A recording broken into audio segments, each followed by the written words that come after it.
Vamos começar só nós mesmos aqui. Se entrar mais alguém, não tem problema não. A gente continua. Só lembrando que essa aula está sendo gravada, tá bom? Para depois ela ser postada no YouTube.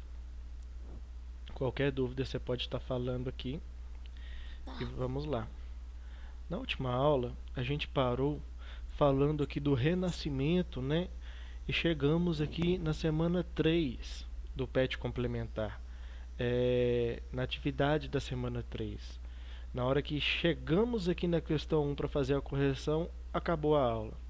Então, hoje a gente vai iniciar a aula já fazendo a correção das atividades da semana 3 do PET complementar e depois passaremos a semana 4, os conteúdos da semana 4 do PET complementar. Ok? Então vamos lá. A questão 1. A imagem do homem vitruviano é uma representação elaborada no final do século XV por Leonardo da Vinci e exprime o antropocentrismo e a harmonia das formas que caracterizam as obras artísticas do período renascentista, né? Então aqui a gente tem a representação, né, do homem vitruviano, esse desenho feito por Leonardo da Vinci, e a gente percebe o quanto ele é proporcional em todas as suas formas, né? Dá para ver aqui que Leonardo da Vinci estava querendo exprimir essa proporcionalidade, né? Essa perfeição, a harmonia, né, das partes que compõem o corpo humano. Ok? Sobre o renascimento, não é correto afirmar que, ou seja, aqui nessa questão 1 nós vamos marcar a incorreta, a alternativa falsa. Todas estão corretas, só uma está falsa, né? Vamos lá. A letra A. Um dos seus principais fundamentos intelectuais foi o humanismo, concepção segundo a qual o homem deveria ser valorizado como o epicentro do mundo e da história, como havia ocorrido na Antiguidade Clássica. É verdade, pessoal, né? Aqui essa letra A, ela está correta. Realmente o humanismo foi uma das bases, né? Um dos principais aspectos do Renascimento. Letra B. O estudo do homem e da natureza, nesse período, fundamentava-se no espírito crítico, o que possibilitou o desenvolvimento do pensamento científico, como se comprova na defesa da teoria heliocêntrica por Nicolau de Cusa e Nicolau Copérnico. Também é verdade, né, pessoal? Esse pensamento crítico, esse aspecto assim de buscar o pensamento crítico, se aproximar, né, o estudo, a pesquisa, com base no experimento, né, no método científico, também é um aspecto muito característico do Renascimento. A letra C. Os homens da época tenderam a valorizar a produção artística e intelectual das civilizações do Oriente Médio, especialmente a egípcia e a mesopotâmica, pela conexão que essas guardavam com a história hebraica descrita na Bíblia. Essa aqui está incorreta, tá bom? Porque a civilização que foi valorizada foi a civilização clássica, né? Ou seja, a civilização grega e a civilização romana, ok? Yasmin, só um minutinho, só vou ver um negócio aqui rapidinho. Já volto.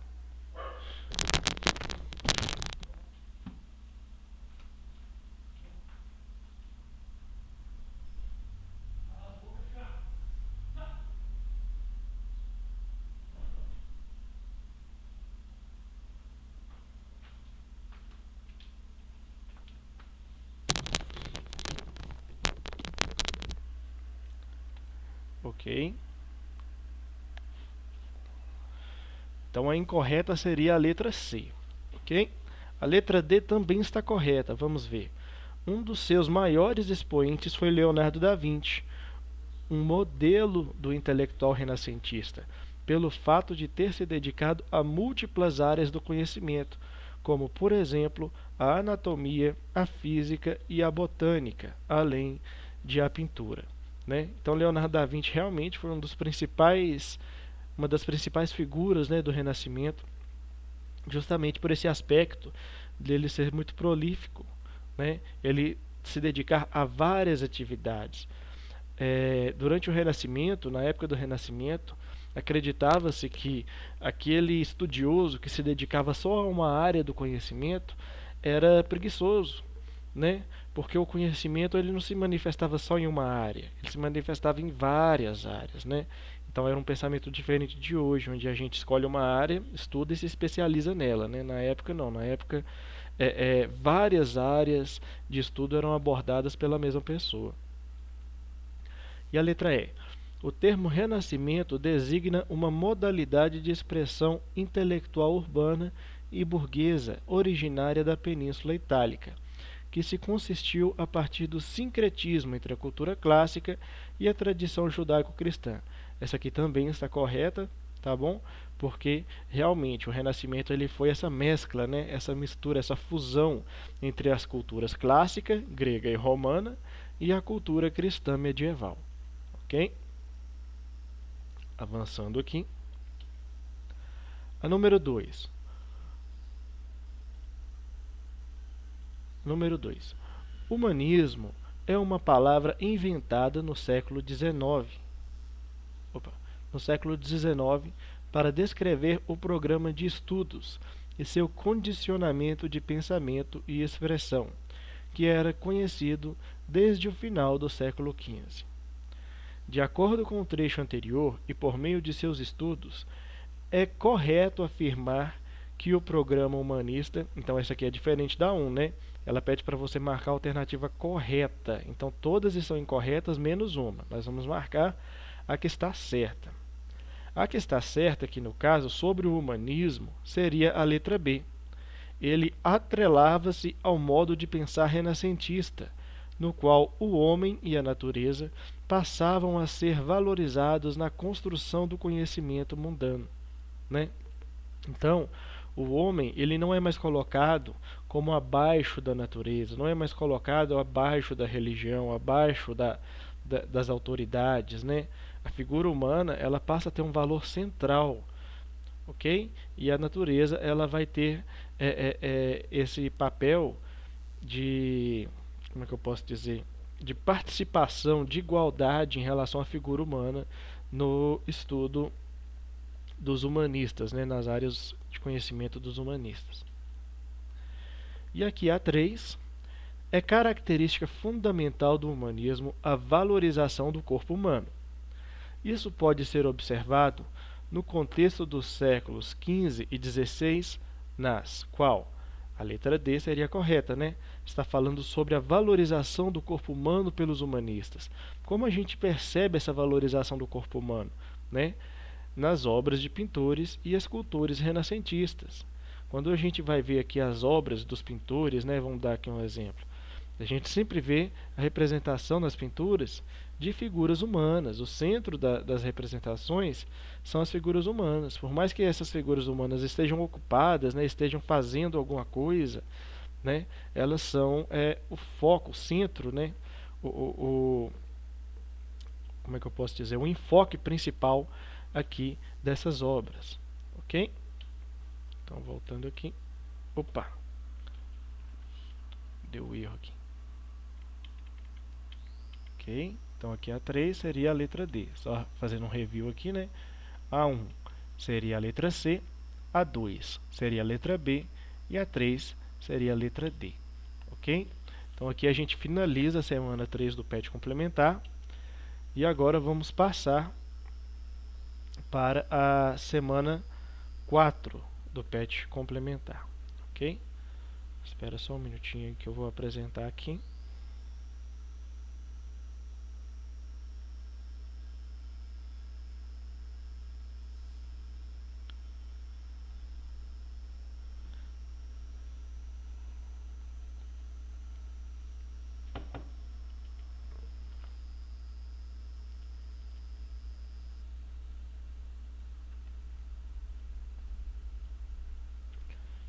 Ok. Sobre a semana 3, Yasmin, você ficou alguma dúvida? Não. Beleza. Então agora a gente vai falar de outro aspecto do Renascimento, tá bom? Nas aulas passadas, né, na semana anterior, na semana 3 do PET complementar, a gente falou do Renascimento em geral, né, desse fenômeno que foi, nesse processo, né, histórico que foi o Renascimento. A gente falou de uma forma geral, dando um enfoque maior para as artes, né, para o significado e para o contexto artístico do Renascimento. Agora a gente vai falar um pouco sobre o Renascimento científico, né, que é muito importante para a formação do pensamento, né, para as bases, né, da Idade Moderna. Então vamos lá. O Renascimento científico deve ser entendido dentro do contexto do Renascimento cultural, ocorrido na Europa entre os séculos XV e XVI. Okay? Então, o Renascimento científico ele é um dos aspectos, né, uma das formas da manifestação do Renascimento cultural. O período foi marcado por grandes avanços nas ciências, possibilitados pelos estudos e experimentos de grandes cientistas, né? Então vai ser nessa época aqui, com a valorização da figura humana pelo humanismo, né? Pelo antropocentrismo, na valorização da razão, né? Como uma forma de se alcançar a verdade, que várias ciências vão começar a surgir, vão ganhar espaço dentro do contexto do Renascimento. Okay? Dentre essas ciências novas que irão surgir, a gente tem a astronomia, né? Antes da astronomia existia a astrologia, né? Que é aquela que inclusive fundamenta o estudo dos signos, né? Assim, eu sou de Capricórnio, né? Então assim, o estudo dos signos ele é baseado na astrologia. A astronomia, com N, ela vai se focar no estudo dos astros, ok? Das estrelas, dos sistemas solares, ok? Então a astronomia ela vai surgir aqui no Renascimento. O estudo da matemática também vai ser muito avançado durante o período do Renascimento, né? Vai ter grandes avanços. A física e a química vão surgir, né? Como ciências que vão surgir a partir da matemática, ok? E a partir da observação dos estudos naturais, né, a chamada filosofia natural, e a anatomia, que é essa ciência que se preocupa com o estudo da estrutura física humana, né, do corpo humano, ok? Todas essas ciências vão surgir aqui nesses séculos, entre os séculos XV e XVI, tá bom? O racionalismo e os estudos da natureza possibilitou os avanços necessários para o surgimento da ciência moderna. Então, o racionalismo, né, como eu disse, essa valorização da razão como a forma de se encontrar a verdade, de se enxergar o mundo, né? E os estudos da natureza, o que seriam os estudos da natureza? Entender os fenômenos, né, da natureza, por que chove, por que as plantas nascem, né? Como é que funciona a gravidade, como é que funciona a força, a velocidade, né? Esses fenômenos naturais, né? Todos eles são estudados aqui dentro do que a gente vai chamar de filosofias da natureza, ok? E tanto o racionalismo quanto esses estudos da natureza, eles vão ser a base, né? Vão ser os princípios que vão fundamentar o surgimento da Idade Moderna, né? E da nossa ciência moderna, né? A ciência atual também. Ok? Então, avançando aqui. Aspectos medievais questionados pelos humanistas. Como a gente viu nas últimas aulas, os humanistas eles eram esses pensadores, né, que surgiram no final da Idade Média, que tinham como principal pauta a crítica aos aspectos da Idade Média aos quais eles não concordavam, né? Então tem algumas características que vigoravam durante a Idade Média que vão ser questionadas, né? Que vão ser, como é que eu posso dizer? Vão ser denegridas mesmo, vão ser reprovadas por esses humanistas, né? Uma dessas características seria o teocentrismo. O que é o teocentrismo? É a visão de que Deus é o centro de todas as coisas, que Deus ele vai decidir todas as coisas, né? Como se o ser humano não tivesse o livre-arbítrio, não tivesse a sua liberdade, né? Não tivesse a capacidade de mudar o mundo sozinho, ok?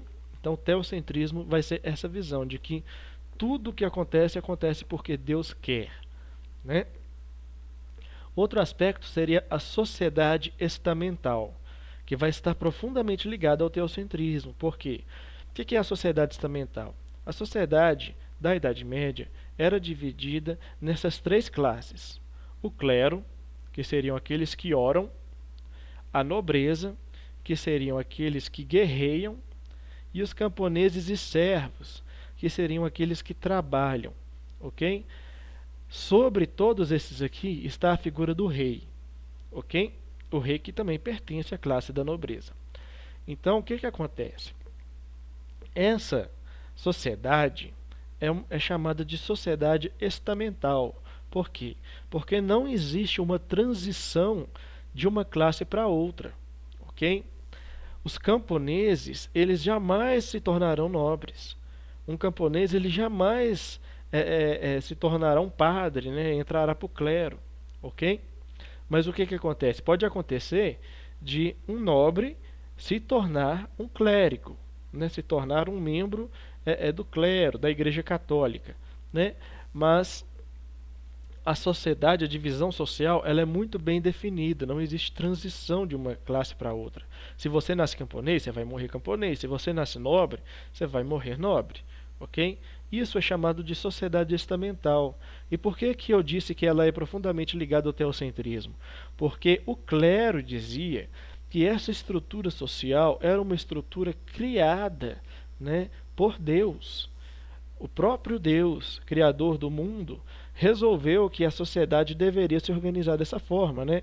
O clero sendo o grupo que ora, a nobreza sendo o grupo que guerreia e os camponeses sendo o grupo que trabalha, ok? Tudo isso está dentro do aspecto aqui do obscurantismo do conhecimento. O que seria isso? Seria a ideia de que todo o conhecimento, os livros, né, tudo aquilo, todo o material sobre o conhecimento da história, do passado, da filosofia, né, tudo isso era guardado pela Igreja Católica, né? Ou seja, as pessoas não sabiam ler. Era quase 100% da população medieval não sabia ler, né? Era assim, pouquíssimas pessoas tinham acesso à leitura, né? Então, assim, o analfabetismo era muito comum durante a Idade Média. E a Igreja Católica considerava isso correto, né? Porque não havia um interesse entre o clero de dividir o conhecimento, né? Dar acesso às pessoas aos livros, né? Mesmo porque um livro também era muito difícil de se fazer, os livros eram escritos à mão pelos sacerdotes do clero, né? Então, por isso a Idade Média ela vai ser chamada de Idade das Trevas, por esses humanistas, por esses renascentistas, né? Justamente por esses aspectos aqui, ó, que a gente tinha uma sociedade totalmente controlada pela Igreja, né? Uma sociedade cheia de desigualdades sociais, né? Onde só os camponeses vão trabalhar e vão sustentar todas as outras classes, né? E o conhecimento vai ser visto como algo proibido às outras classes sociais, né? Somente o clero vai ter acesso a esse conhecimento. Justamente porque esse conhecimento, se fosse acessível a todos, ele entraria em conflito com a ideia do teocentrismo, né? Então vamos lá. Contexto histórico. Na Idade Média, buscavam-se conhecimentos através da leitura de livros, sendo que esses ficavam muito restritos, principalmente aos monges e teólogos, né? Como eu disse, né? Só esse pessoal do clero vai ter acesso aos livros, né? A essas fontes de conhecimento que são os livros. Foi um período marcado pela influência do pensamento da Igreja Católica. Foi um período marcado pela influência do pensamento da Igreja Católica, que acabou por prejudicar o desenvolvimento das pesquisas científicas, pois buscava explicar os fenômenos da natureza através da intervenção divina. ok? Então a ciência vai se desenvolver muito pouco ou quase nada durante a Idade Média, ok? E por que isso acontece? Acontece porque a ideia do teocentrismo é dizer que tudo que existe, tudo que acontece, acontece por uma vontade divina, por uma vontade de Deus, né? E os padres, né, os bispos, os arcebispos, né, todo o pessoal do clero, da Igreja Católica, vai dizer que tudo que acontece é por vontade de Deus. Por que chove? Porque Deus quis. Por que o homem existe? Porque Deus quis. Né? Por que esse ano choveu mais do que devia e estragou a minha colheita e agora estou passando fome? Porque o Deus quis, porque eu sou um pecador. Né? Então, a culpa, o pecado, ele vai ser também um dos principais argumentos para justificar o teocentrismo. Ok? Ok? No Renascimento, houve uma grande mudança na produção do conhecimento. A razão passou a ser um dos principais objetivos daqueles que pretendiam desvendar os grandes mistérios do mundo físico. Mesmo tendo a forte oposição da Igreja, muitos cientistas buscaram métodos de produção de conhecimento através da experimentação, da observação e da comprovação. Né? Então, durante o Renascimento, a gente vai ver o nascimento, né, o surgimento da ciência como a gente conhece, do método científico como a gente conhece. Né? Por exemplo, como que eu vou saber se existe uma bactéria vivendo numa poça d'água?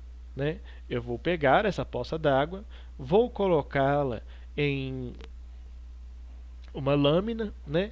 E vou levar essa lâmina de vidro, né? Essa placa de vidro, até um microscópio e vou observar, ok? Vou fazer a experimentação. Como que eu vou fazer essa experimentação? Olhando, né, usando um microscópio, para ver se existe alguma bactéria naquela poça d'água. Né? E se eu ver a bactéria lá, eu vou comprovar, existe a bactéria. Se eu não ver, eu vou comprovar o quê? Que não existe a bactéria. Então, primeiro surge uma pergunta, né, uma dúvida. Essa dúvida, a gente vai levar ela a um experimento. Né? Esse experimento, a gente vai observar como que esse experimento vai se desenvolver, vai surgir, vai progredir, né?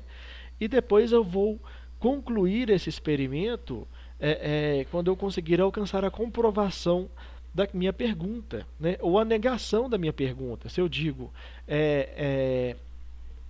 o centro do universo é a Terra, né? E eu vou lá, essa é a pergunta, o centro do universo é a Terra, eu posso pegar, né, uma luneta, começar a observar os astros, começar a fazer meus cálculos, né, fazendo os experimentos, né, e eu vou concluir que não, que a Terra não é o centro do universo, que o Sol é o centro do universo. O universo que eu falo, no caso, seria o nosso sistema solar.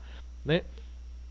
Então, o método científico ele vai ser desenvolvido durante o Renascimento e ele vai vir batendo de frente diretamente, né, com as ideias do teocentrismo, as ideias que a Igreja Católica defendia. Ok?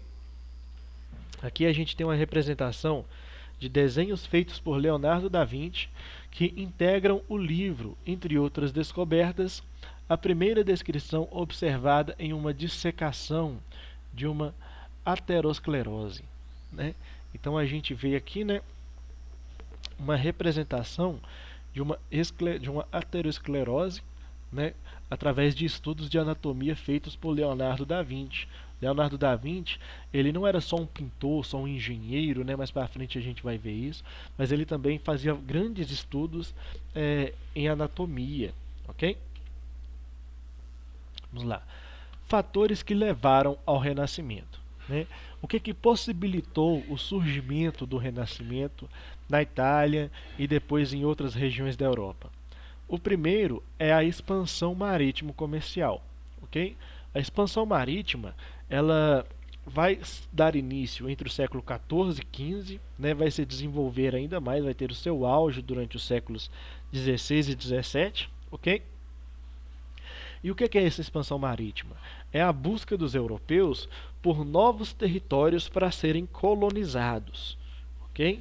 E à medida que essa busca dos europeus por novos territórios vai acontecendo, né, vai se concretizando, novas culturas entram em contato com as culturas europeias. E isso vai possibilitar é, é, uma mescla cultural que vai servir de base, né, vai servir de inspiração para o desenvolvimento do Renascimento.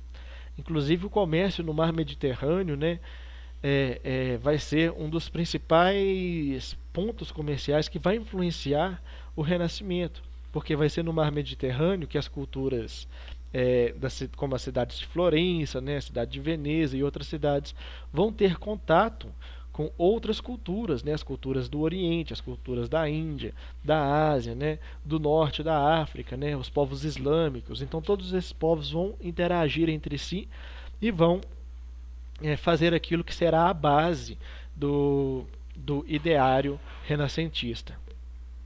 Outro aspecto que influenciou o surgimento do Renascimento é o surgimento da imprensa, ok? Com o surgimento da imprensa, a gente vai ter uma maior acessibilidade dos livros à população comum. Então as pessoas vão começar a aprender a ler, vão começar a desenvolver o hábito, a prática da leitura, ok?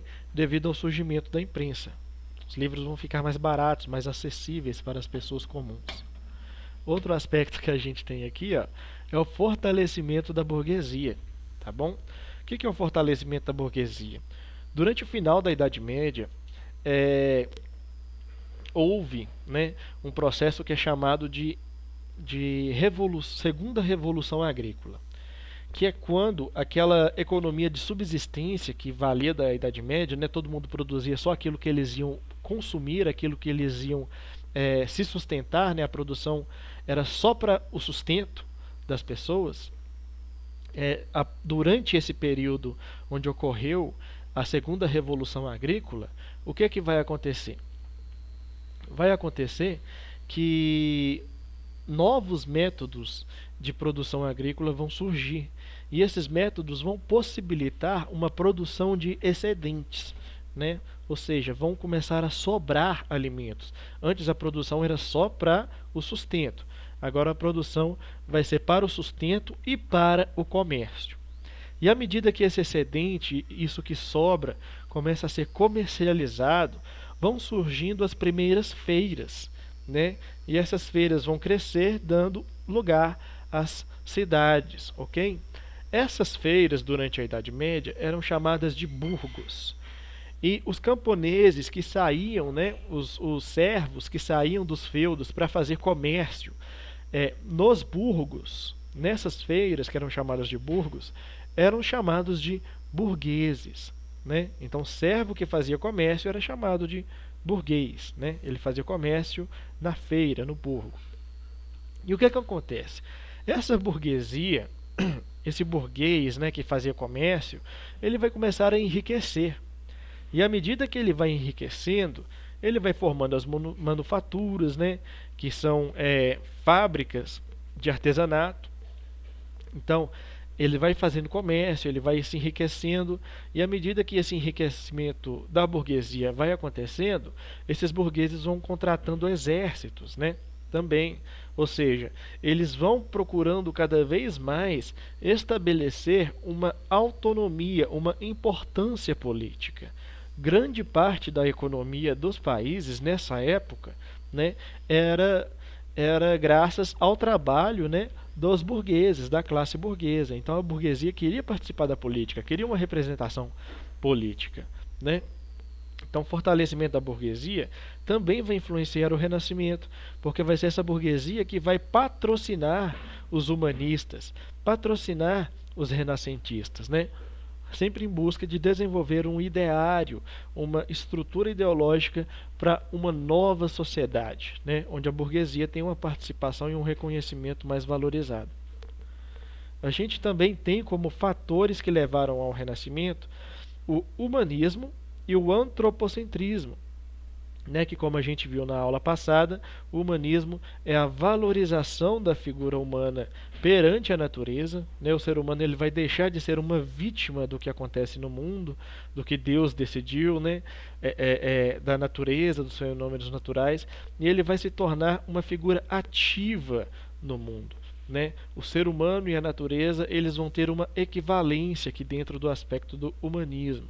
E o antropocentrismo ele segue a mesma ideia, né? Que é o ser humano no centro de todas as coisas, né? O homem como a figura mais importante de todo o planeta. Avançando aqui. Características principais do Renascimento. O uso da pesquisa e investigação como métodos de produção do conhecimento científico. Né? Então, a pesquisa, a investigação, a experimentação, né? Esses passos, essas etapas, elas vão formar aquilo que a gente chama de método científico. Né? O que é o método científico? É o método, são as etapas, né? Os passos que um cientista, que um pensador, alguém, né, que está pesquisando deve seguir para alcançar um conhecimento, né, para produzir um conhecimento científico, ok? Esse é o chamado método científico. Outra característica que a gente tem do Renascimento são os grandes avanços nas áreas de astronomia, medicina, matemática, física, química e biologia. Ok? Lembrando que os conhecimentos aqui, ó, a astronomia ela veio da astrologia, né, que é o estudo dos astros, com base na data de nascimento da gente, né, que ano que você nasceu, em que mês, em que dia você nasceu, né, a posição dos astros nesse dia, eles vão influenciar a sua vida, né, essa é a astrologia. A partir do estudo dos astros, da astrologia, surgiu a astronomia. A diferença é que a astrologia ela se baseia em princípios esotéricos, princípios místicos, né? E a astronomia com N de nada, né? A astronomia ela se baseia em princípios científicos, ok? A medicina também vai ter grande desenvolvimento aí durante o Renascimento, principalmente através dos estudos da anatomia, né? Esses estudos de anatomia eles vão ser muito questionados pela Igreja Católica, porque o que acontece? Para estudar a anatomia do corpo humano, os cientistas eles dissecavam cadáveres. Eles pegavam o corpo de alguém morto, né, e abriam para ver como é que funcionava dentro, como é que era por dentro, aonde que ficava cada órgão, né, quais órgãos tinham lá dentro, como que a musculatura se liga aos ossos, né, como que a musculatura se liga entre si, os tendões, né, a estrutura do corpo físico geral, né, qual que é a função de cada órgão, qual que é a função de cada músculo, né. Tudo isso foi feito graças ao estudo da anatomia. E esse estudo aprofundou bastante, modernizou muito a medicina. Né? Opa. A matemática também foi muito desenvolvida. A física acaba também, com base nos princípios matemáticos, surgindo como uma ciência, né? Que é uma ciência que vai misturar os princípios da matemática com os princípios da filosofia natural, ok?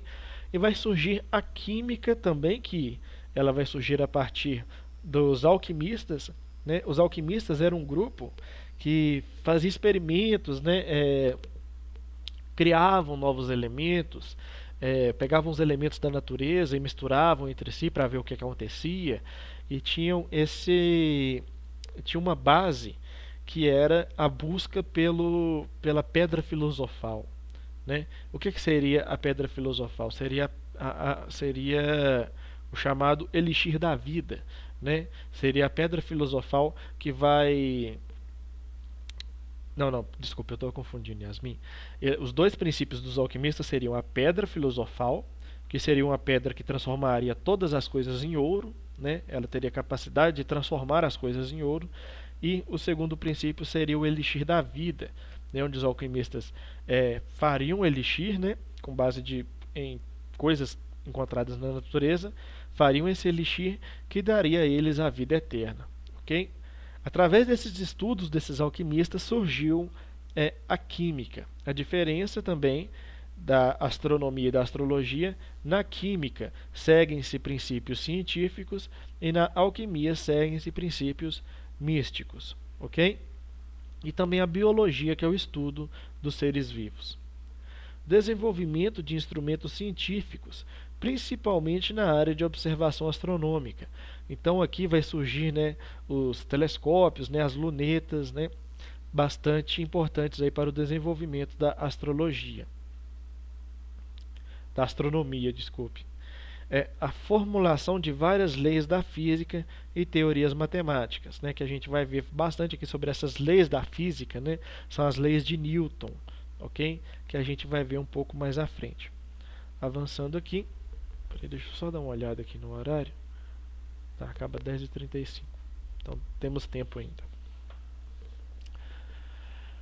Características principais do Renascimento: ocorreu também o aumento da divulgação dos conhecimentos científicos, né? Uma vez que agora existe a imprensa, esses cientistas eles vão começar a divulgar os seus livros, a publicar, né, a imprimir os seus livros, a vender os seus livros. E os conhecimentos desses cientistas vão começar a chegar em diversas partes da Europa, né, e até do mundo inteiro. A importância disso é que, através da imprensa, esses conhecimentos, os conhecimentos da Igreja Católica, né, os conhecimentos medievais, os conhecimentos baseados nos princípios do teocentrismo, eles vão começar a ser questionados graças à divulgação dos trabalhos científicos, né, que foi possibilitada pela imprensa de Gutenberg. A gente tem aqui Gutenberg, atrás aqui a gente tem a prensa móvel, é tipo um carimbo, tá bom, pessoal? Esse carimbo aqui que a gente chama de prensa móvel, por baixo aqui ele vai encaixar, né, as formas com o formato das letras, vai encaixar elas assim, dispô-las, né, para formarem palavras. As palavras eles vão formando frases, né, até formar uma página inteira de um livro. E depois que ele faz, ele monta a estrutura dessa forma, ele prensa o carimbo, né, da prensa móvel sobre uma folha de papel, e em poucos segundos ele tem uma página inteira, né, que vai ser usada em um livro. Antigamente os livros eram escritos à mão, agora eles são usados, são impressos, né, na prensa móvel criada pelo Johann Gutenberg. Ok? Aqui também. Período marcado por muitas invenções que tinham como base os conhecimentos científicos que estavam sendo produzidos, né? Então, graças à imprensa também, né, começou a surgir a comunicação entre cientistas, né? Um cientista da Itália produz um conhecimento, o cientista lá da Alemanha, ele consegue ter acesso a esse conhecimento graças ao livro, né, que foi publicado e chegou lá na Alemanha.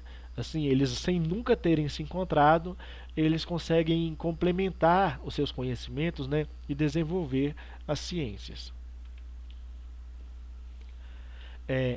As descobertas científicas geraram forte mudança na forma que muitas pessoas entendiam o funcionamento do mundo. Isso ocorreu pois as explicações religiosas, sem fundamentação científica, foram sendo substituídas por explicações baseadas nas ciências. Além de afetar a religião, essas descobertas científicas também impactaram o pensamento filosófico da época. Ok? Então, à medida que eles descobriram novas formas de pensar, de enxergar o mundo, né, baseadas na ciência, e perceberam que essas visões científicas tinham uma razão, elas tinham um sentido, né, elas faziam sentido. Essas explicações científicas que surgiram no Renascimento começam a ter uma importância cada vez maior, né, substituindo a importância suma, né, superior que antes era dada às explicações religiosas. Ok? Aqui a gente tem uma figura, né, de Jesus arquitetando o mundo, né, de Deus arquitetando o mundo com um compasso. O compasso, que é um instrumento que surgiu durante o período do Renascimento, né? A gente vê aqui um exemplo perfeito, né, dessa mistura que vai ser o pensamento medieval com o pensamento renascentista. Passando aqui. Agora vamos falar um pouco dos principais cientistas do período renascentista, ok? O primeiro cientista que a gente pode citar aqui, ó, é Nicolau Copérnico. Nicolau Copérnico nasceu em 1473 e vai falecer em 1543, ok? Ele é considerado o pai da astronomia moderna. Contradisse a teoria geocêntrica medieval com a teoria heliocêntrica moderna, ok? Então, por que ele é chamado de pai da astronomia moderna? Porque ele foi o primeiro a questionar o sistema de organização dos astros que era pregado pela Igreja Católica. Ele começou a dizer que o geocentrismo não estava correto, né? O que era o geocentrismo? Era a ideia da Terra ser o centro do universo, da Terra ser o centro, né, do nosso sistema, do sistema solar hoje em dia, né? Era um sistema baseado no geocentrismo. A Terra era o centro de tudo, né? E o Sol, a Lua, os outros planetas, todos giravam ao redor da Terra. E o Copérnico disse, não, essa teoria não está correta. Através das minhas observações, através dos meus estudos, através dos meus cálculos, tudo leva a crer que o centro do universo é o Sol. O Sol fica parado no centro e a Terra, a Lua e todos os outros planetas giram ao redor do Sol. Então, contra o geocentrismo católico, ele colocou o heliocentrismo, né, o heliocentrismo moderno. A ideia de que o Sol gira no centro da Terra. Hélio quer dizer Sol, né, o Sol no centro, heliocentrismo. E geo é terra, né?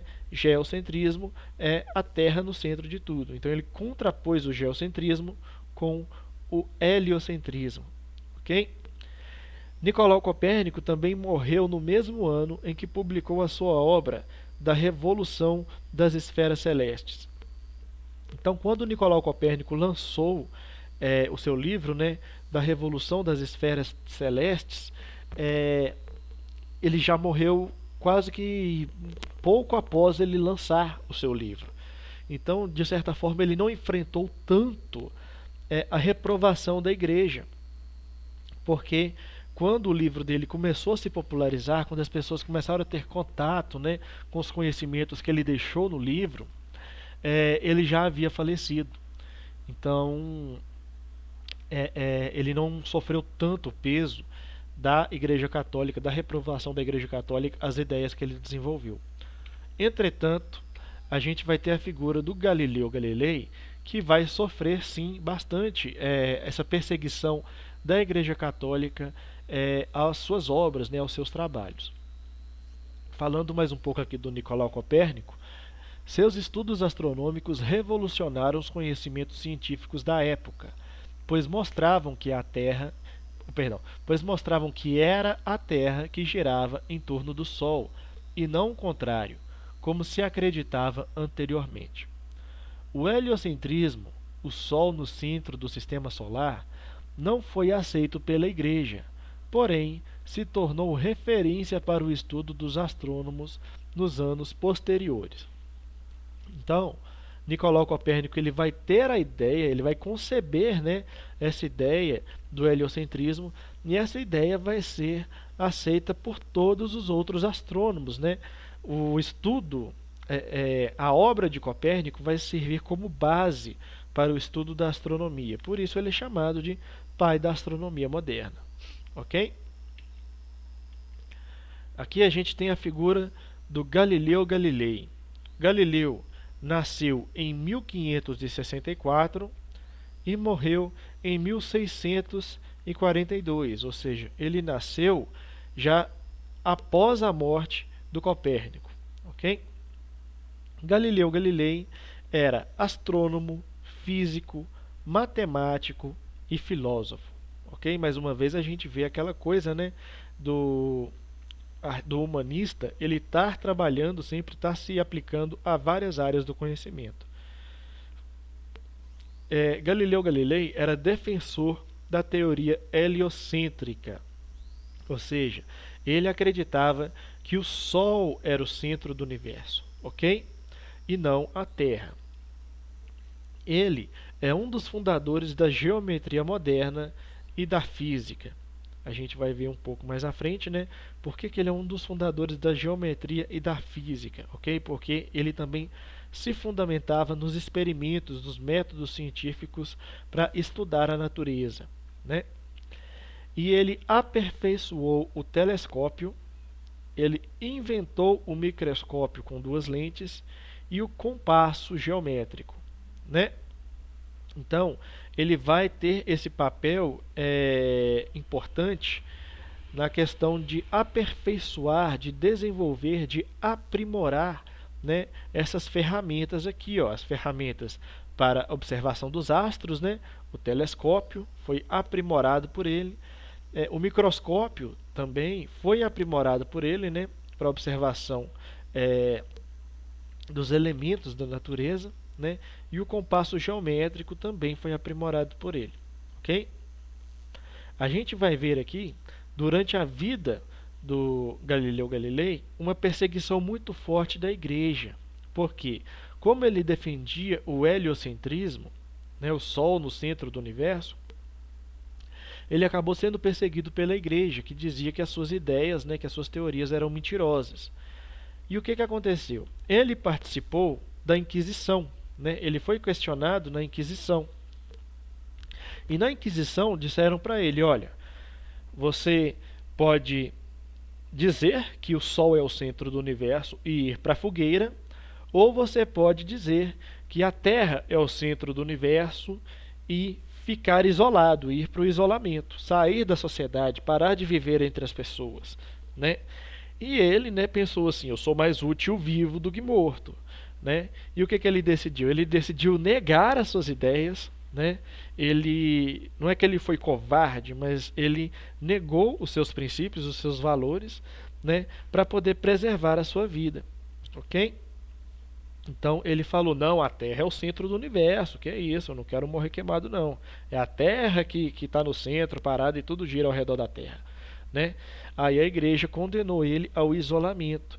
Ele vai ficar isolado, né? Vai viver em uma região isolada da sociedade, e nesse isolamento ele vai acabar falecendo sozinho, depois de já idoso, já cego, né? Ele acaba perdendo a visão nesse isolamento aí e acaba falecendo, ok? Nossa aula termina aqui. Sobre isso que eu expliquei, Yasmin, você tem alguma dúvida, alguma pergunta? Não, Deu para entender tudo certinho? deu. Beleza, Yasmin, muito obrigado, tá bom? E até a próxima De aula. nada. Tchau. Tchau, tchau, valeu.